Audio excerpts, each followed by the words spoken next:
எங்க பார்த்தாலும் சொல்றார் ஸ்டாலின், நாங்க கட்டணம் இல்லாத பேருந்து விட்டோம், கட்டணம் இல்லாத பேருந்தும், ஓட்ட உடசல் பேருந்து, ஓட்ட உடசல் பேருந்து. நீ பாத்தீங்க ஒரு வாரத்துக்கு முன்பு ஒரு பேருந்து சக்கரை வெடிச்சு எதிர்த்து வந்த பகுதியில கார்ல மோதி 9 பேர் இருந்துட்டாங்க. 9 பேர் இருந்துட்டாங்க.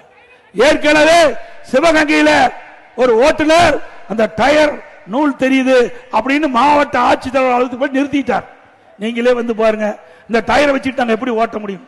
சென்னையில கார்பரேஷன், இங்க சென்னையில் இருக்கிற மாநகராட்சி இருக்கிற நகர பேருந்து ஒரு பெண்மணி பஸ்ல பயணம் செய்கிற பொழுது அதுல கீழே இருக்கிற பேஸ்ல இருக்கிற அந்த பிளாட்பார்ம் உடைஞ்சு அதில் நடந்துகிட்டே ஓடுது.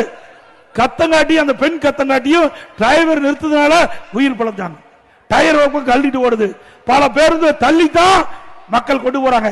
இப்படி ஒரு மோசமான ஆட்சி, ஒரு நிர்வாக திறமையிட்ட ஆட்சி, இப்படி மோசமான பேருந்துகளை வச்சு இன்னைக்கு ஸ்டாலின் பேசிட்டு இருக்கார்.